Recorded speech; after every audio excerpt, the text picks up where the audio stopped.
I'm Edie Lush, and I'm here in the Hub Culture Pavilion in Davos. Really pleased to be joined by Shalini Mahtani, founder of the Zubin Foundation. Tell me a little bit about the Zubin Foundation first. So I set up the Zubin Foundation in the wake of my son's death. My son died in 2009. The Zubin Foundation is based in Hong Kong. We are a not-for-profit think tank working on equality and social justice. You've done a lot of work on diversity. How do you see in Asia women's representation on boards in the workplace changing? I think it is changing. So I'm also founder of Community Business, which I ran for many years before Zubin passed away. And women on boards in Hong Kong has increased. I think there is more focused. Our Hong Kong Stock Exchange is taking positive moves in this direction.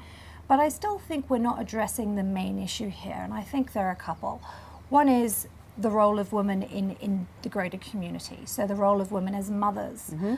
And secondly, as we talk about more women who lead in the workplace, we have to be conscious that the people doing the caring at home are also women. Mm-hmm. And so the role of women, has it really changed? We've just substituted one woman for another woman.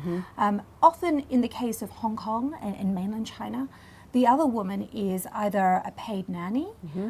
or mothers and mother-in-laws. So again, where it's still women at home. What would you like to see? Would you like to see a law in laws in Asia that say there should be a certain percentage of women in management, on boards?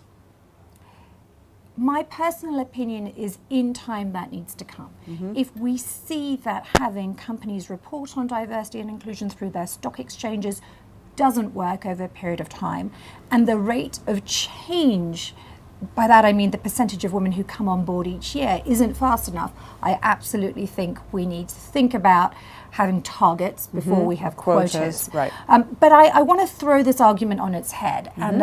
and I mentioned this to you a bit earlier. I think as globalized, educated women, we have come to measure our success based on the percentage of women who work. And we've come to devalue mm-hmm. the work at home. And I'd like to see us think about this as women and choice. So if women choose to work, and we should provide all platforms for them to do so, that should be the measure of success. And if they choose to mm-hmm. stay at home, then we should measure that as success, because actually what we're measuring success as women's choice. And would you measure that with some financial compensation as well? I think that the measure of GDP has to change. Mm-hmm. So I think that financial compensation is a difficult one, because a woman who works at home isn't paid necessarily to do so. We're not paid to be mothers. But I think that when we calculate GDP, we must look at the contribution of women. Mm. And maybe as we start to do that, and some countries have, we will then start to put different financial measures on the role of women who are not working for income.